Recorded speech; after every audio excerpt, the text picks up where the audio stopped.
All right, we're back for another video lecture. Let's see, I'm going to present this thing for you so you can see it, full sized.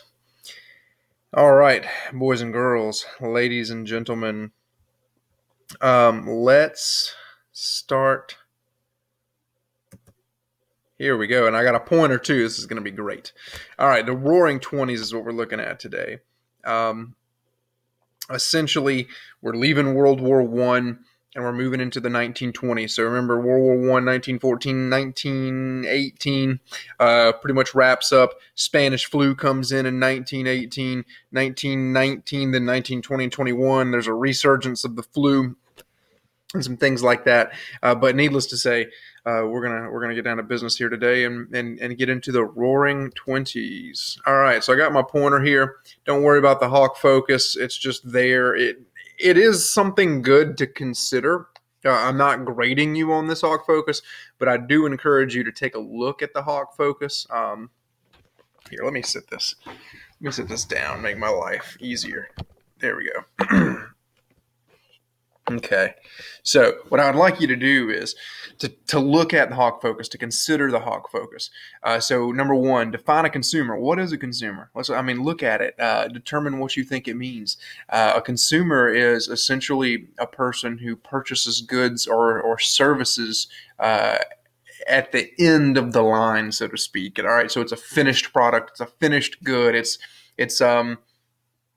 the actual hammer, right? You're going to use that hammer to then go build something. It's the actual car, right? The actual car you get in and drive.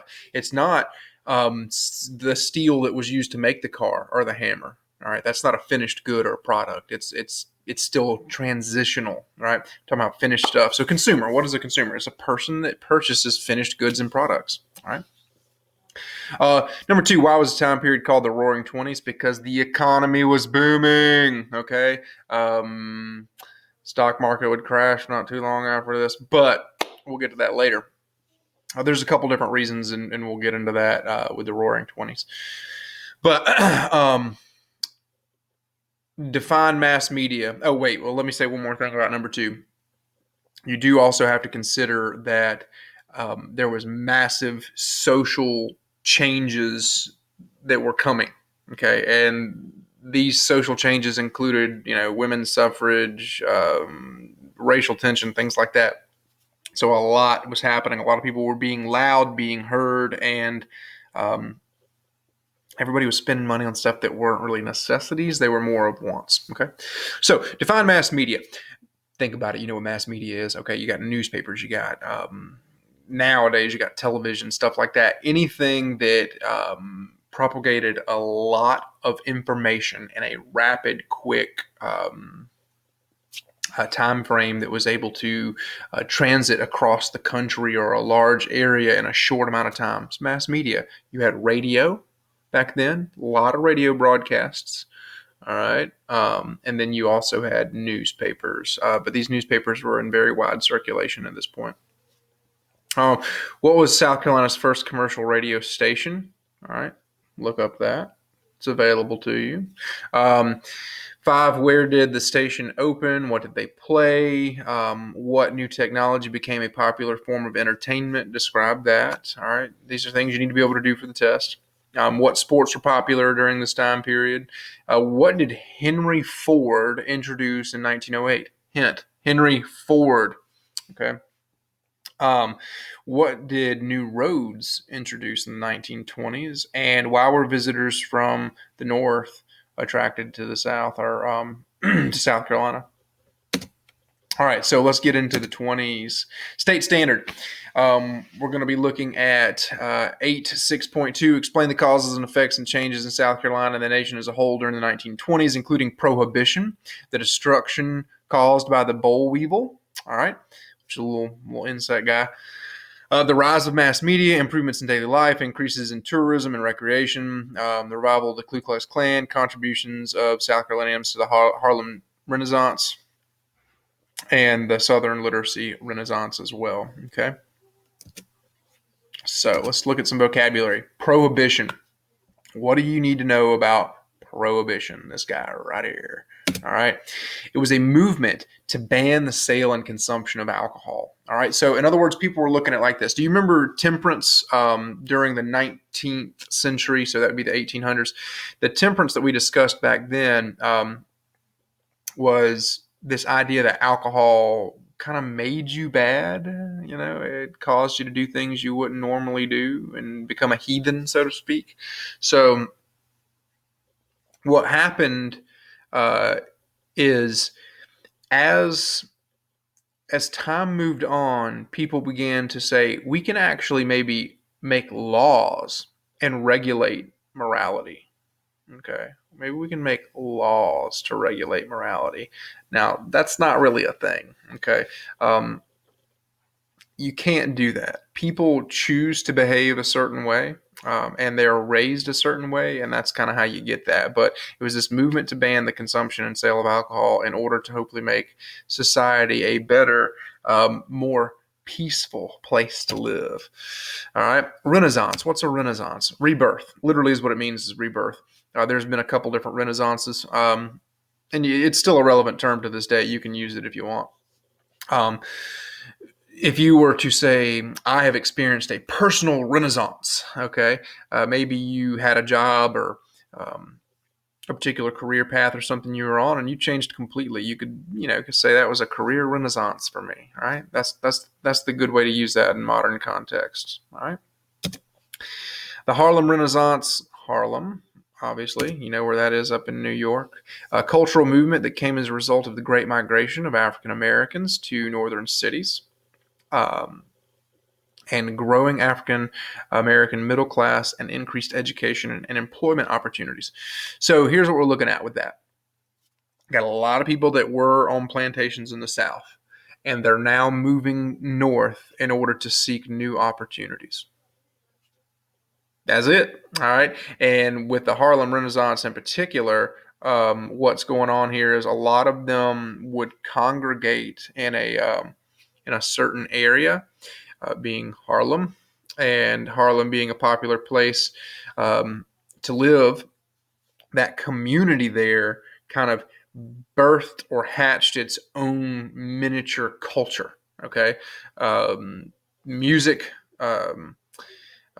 writing, poetry. You've got a lot of different things that came out of this. All right, a lot of different things that came out of this.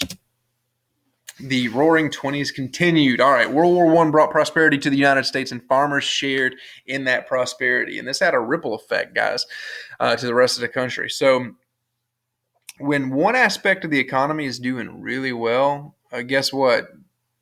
Most of the others do too, right? So as you have success, it makes success more attainable and easy to achieve for others. Okay, so that's pretty much what you're looking at here. Let's see. The automobile industry you see down here on the right, that made mass transit simpler. People are eating out more. People are going out and doing more things like that. The crops were doing pretty well at the time.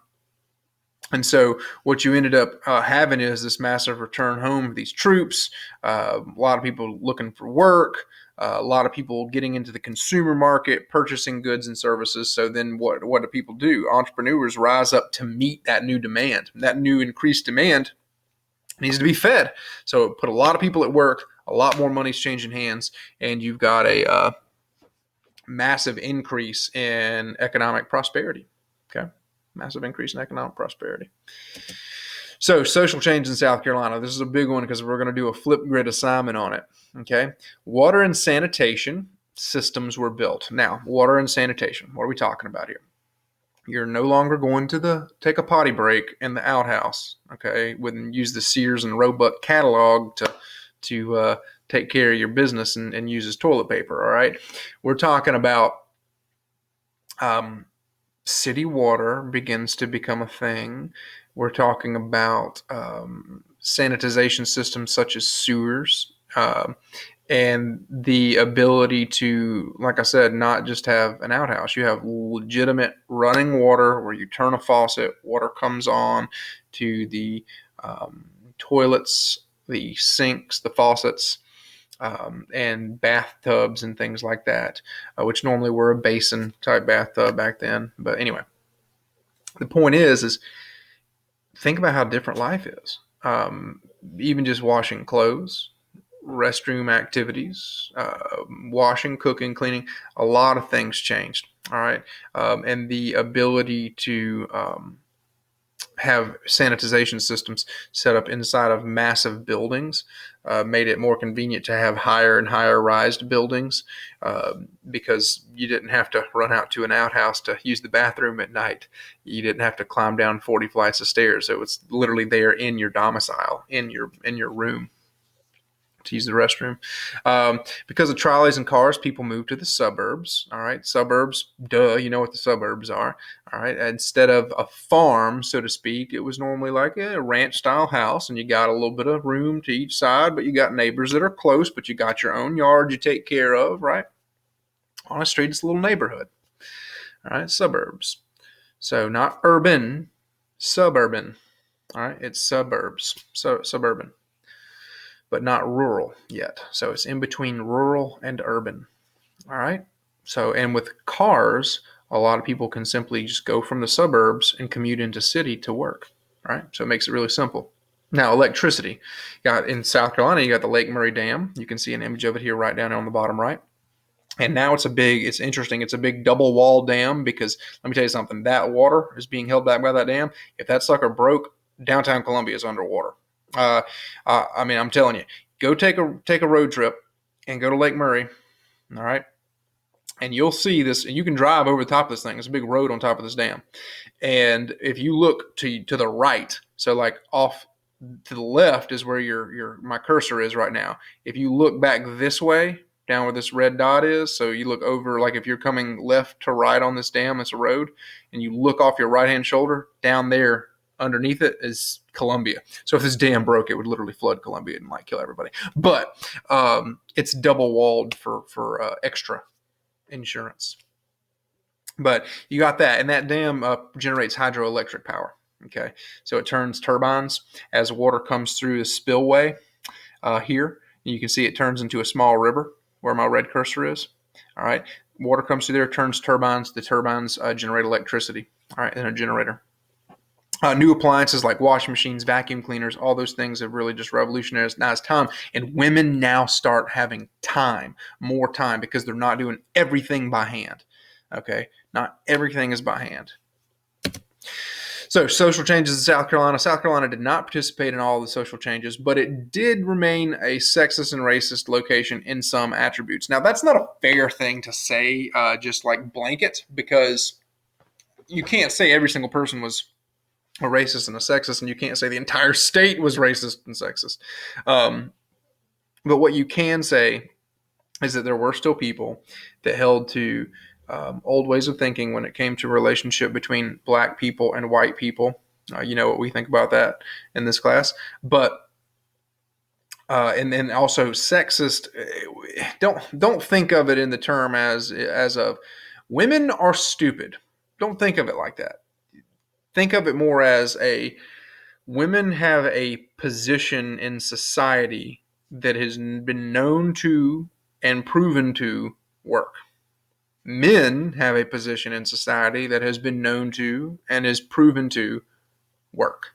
So that's where those terms come from. Now, racist, yeah, that's pretty accurate. But I would say sexist is a little bit of a ridiculously overbearing term, but we'll use it here anyway. Okay, it's more. Think about gender roles, right? Traditional gender roles doesn't necessarily mean everybody was like women are dumb, and men rule and women rule. No, it's not what anybody thought. All right, people had important relationships just like they do today. They're married. They love one another. Men doted on their wives and wives doted on their husband, blah, blah, blah, blah, blah. No one cares.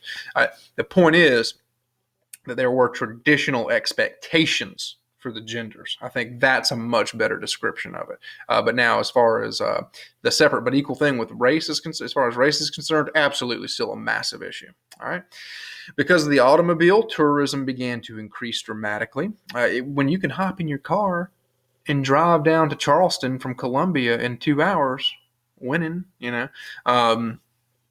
it does increase tourism a lot. Just having the freedom to move and transport yourself on a whim definitely is going to increase tourism by default. Radio connected South Carolina to the rest of the nation. So AM radio, um, amplitude modulation, for those of you guys that remember that. It became very popular. Music became more popular. Getting the news that way became more popular. And as you can see, you actually have people sitting around. This became a thing to do, so to speak. All right, really kind of became a thing to do. So anyway, we'll stop here for today. We'll finish the rest of this slideshow on Wednesday. Hopefully, this really helped you guys. I'm really looking forward um, to the rest of this chapter. Chapter 8 is really good. We're going to even get to go and talk about World War II. And it's really exciting. So hope you guys enjoyed this. Y'all take care. On the flip grid, what I really want you to focus on the flip grid is this right here: water sanitization system, electricity. How did that change people's lives? Do a little bit of research. Use your book, okay, chapter 8, and figure that out and discuss it. Give me at least like a minute or so. Okay, give me like a minute. Good response. Video yourself. Don't just type something. Just please do it. If I have to sit here and be in front of cameras and I can make YouTube videos for you, you can make a minute-long video telling me about this. I know you can do it. I want to see your faces anyway. And hopefully we'll have a Zoom meeting again sometime very soon.